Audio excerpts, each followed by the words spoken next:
ആനന്ദിന്റെ നോവല്ലകൾ. നോവല്ല. രചന ആനന്ദ്. ശബ്ദം നൽകുന്നത് Arattupuzha Hakkim Khan. Production copyright Storytel and DC books 2021, a DC books production. മരണ സർട്ടിഫിക്കറ്റ്. ക്രിമേറ്ററി ക്ലാർക്ക് ഒരു കാരണവുമില്ലാതെ എന്നോട് തട്ടിക്കയറി. നിങ്ങൾക്കെന്താണ് വേണ്ടത്? നേരം വെളുക്കുമ്പോഴേക്കും. ദേഷ്യപ്പെട്ട് പറഞ്ഞതുകൊണ്ടാകാം, അല്ലെങ്കിൽ സാമാന്യത്തിൽ കൂടുതൽ വലിപ്പമുള്ള ഒരു വായ ഉള്ളതുകൊണ്ടാകാം.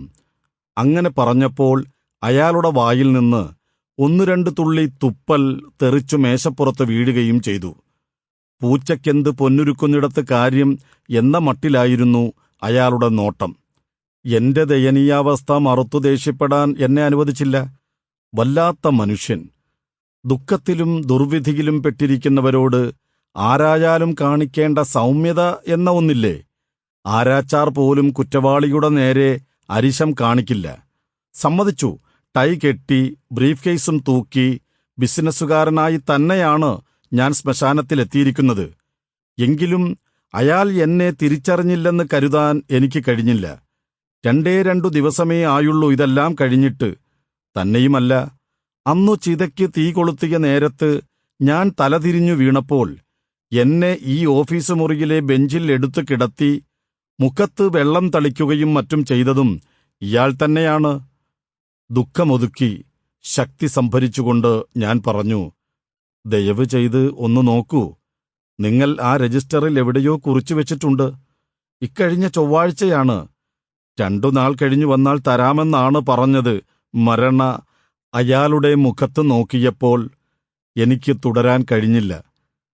ഒരു ചെവി മറ്റേതിനേക്കാൾ അല്പം ചെറുതായതുകൊണ്ടായിരിക്കാം, താഴോട്ട് ഇഴുകിവരുന്ന കണ്ണടയുടെ മീതെ കൂടി പുറത്തുവരുന്ന കണ്ണുകളിലൂടെ അയാൾ എന്നെ തന്നെ ഉറ്റുനോക്കി. പതിഞ്ഞ മൂക്കിനു ചുവട്ടിൽ വായുടെ വലിപ്പം കൊണ്ട് കീഴ്ച്ചുണ്ട് തൂങ്ങിക്കിടന്നാടുന്നതുപോലെ തോന്നി. അവ്യക്തമായ ഒരു ഭയം എന്നെ ഗ്രസിച്ചു. ഞാൻ നോട്ടം പിൻവലിച്ച് എന്തു ചെയ്യണമെന്നറിയാതെ താടിയിൽ ചൊറിഞ്ഞുകൊണ്ടു നിന്നു.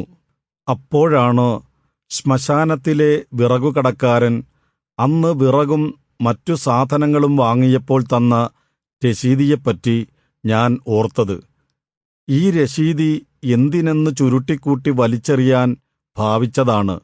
അപ്പോൾ, കളയണ്ട സഹോദര, ആവശ്യം വന്നേക്കും, വിറകുകടക്കാരൻ വിലക്കി. നിങ്ങളുടെ കയ്യിൽ വേറെ എന്ത് തെളിവാണുള്ളത്? സർട്ടിഫിക്കറ്റ് വാങ്ങാൻ വരുമ്പോൾ ചോദിച്ചാൽ. എനിക്ക് നടുക്കം തോന്നി. നേരുതന്നെ, എന്താണുള്ളത്?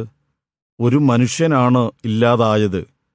വിറയ്ക്കുന്ന കൈകൊണ്ട് ഞാൻ പോക്കറ്റിൽ തപ്പി നോക്കി. ഇല്ല, രശീതി നഷ്ടപ്പെട്ടിട്ടില്ല. രശീതി കണ്ടപ്പോൾ ക്ലർക്കിന്റെ ഭാവത്തിൽ വലിയ മാറ്റം വന്നു. രോഷം പോയി. അയാൾ കസേരയിൽ ഒന്ന് മുന്നോട്ടാഞ്ഞിരുന്നു. കണ്ണട മുകളിലേക്ക് തള്ളിവെച്ചു. എന്നിട്ട് ആ കടലാസ് വാങ്ങി അതിന്റെ ഒരു മൂല തള്ളവിരലും ചൂണ്ടുവിരലും കൊണ്ട് പിടിച്ച് പലതവണ തിരിച്ചും മറിച്ചും നോക്കി. പിന്നീട് കള്ളനോട്ട് പരിശോധിക്കുന്നത് പോലെ സൂര്യനെതിരെ പിടിച്ചു നോക്കി. കണ്ണിനടുത്തു പിടിച്ചും അകലെ പിടിച്ചും അതിലെഴുതിയത് വായിച്ചു.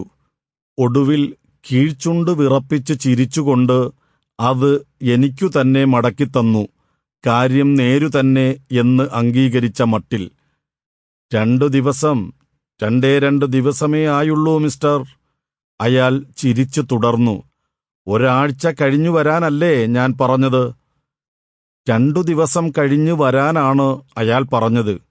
പക്ഷേ അതെല്ലാം പറഞ്ഞിട്ട് ഇനി എന്ത് പ്രയോജനം?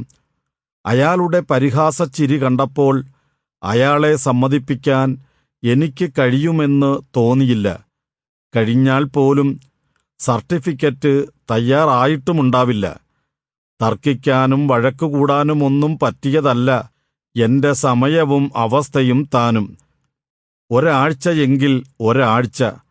തരില്ലെന്ന് പറഞ്ഞില്ലല്ലോ.